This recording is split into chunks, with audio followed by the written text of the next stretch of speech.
The biggest mansion you've never heard of was once called the finest estate between New York and Chicago. Sitting on over 3,500 acres with nearly a million square feet of finished interiors, this estate will blow your mind. Hi everyone, Ken here. Hit that subscribe button and let's explore this house.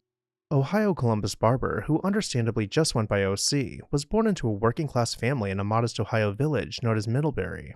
His father made matches by hand, so OC dove right into the trade, leaving school as a teenager to sell matchboxes from a horse-drawn wagon.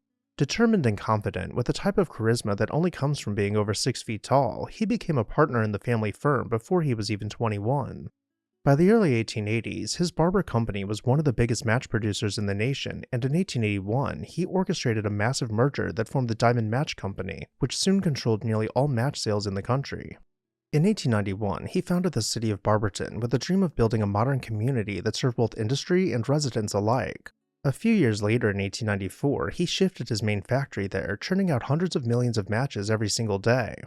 These roaring successes funded a whirlwind of new endeavors. He formed rubber and steel companies, organized an extinguisher business to tackle factory fires, and even helped start Akron City Hospital.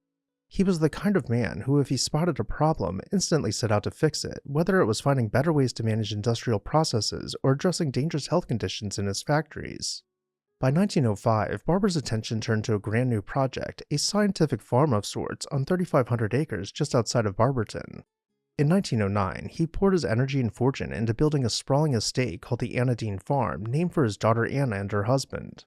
He didn't hold anything back. He built 35 elegant buildings, installed the latest farming technology, opened the grounds to the public on Sundays, and even built an extravagant 52-room mansion crowned with a glass-topped elevator. Newspapers declared it the most impressive residence between New York and Chicago, which would prove to be an understatement to say the least. While hundreds of craftsmen worked around the clock, the mansion sprang up at a rapid-fire pace. Within a year it was nearing completion, with hardly any scaffolding left for artists to leave their touches. Day in and day out, caravans of horse-drawn wagons could be seen carting trees around the property, until finally, the only thing left to do was watch the grass grow in. Now with the estate completed, let's begin our tour from the street, entering near the gatehouse. Traveling about the property, we will cross bridges and pass by some truly incredible outbuildings. It would be impossible to wind our way through all 3,500 acres, so we'll skip ahead to the main attractions, starting with barn number 1. Then off in the distance, beyond fields of flowers and vegetables, we spot 2 massive towers. As we come in closer, we see barn number 3 starting to come into focus. Traveling around its sprawling wings, we get a closer look at the exquisite masonry, which allowed his farm animals to live in style. Though he did keep most of his animals separated, the colts had their own barn, the pigeons had a massive pigeon house with room for thousands, and the pigs had their own palace known as the piggery. Even ducks were treated to the lap of luxury. Beyond the duck pond, the duck department ensured the population remained healthy and happy. But the estate wasn't just set up for animals. The hundreds of full-time staff also farmed the fields and kept a flour mill running. The orchid house made sure that the mansion would always be stocked with fresh flowers, and the powerhouse ensured a steady flow of electricity to the entire estate. While there were dozens of other buildings, we can go ahead and make our way to the mansion, taking in some scenic views along the way. As we near the house, we can see it peeking up from a gentle knoll beyond the tree line. Continuing closer, we skirt the pond and get a clear view of the back of the house. But this is not where we'll enter. We'll continue around until we find the drive taking us towards the front. Finally, we can see the house in all its grandeur, begging us to come inside and explore. But before we make our way through the front doors, let's zoom out just to appreciate the sheer scale of this 52-room mansion. Swinging open the front doors, we pass through the vestibule to find the main hall, clad in stone with heavy relief work on each corbel and the frieze.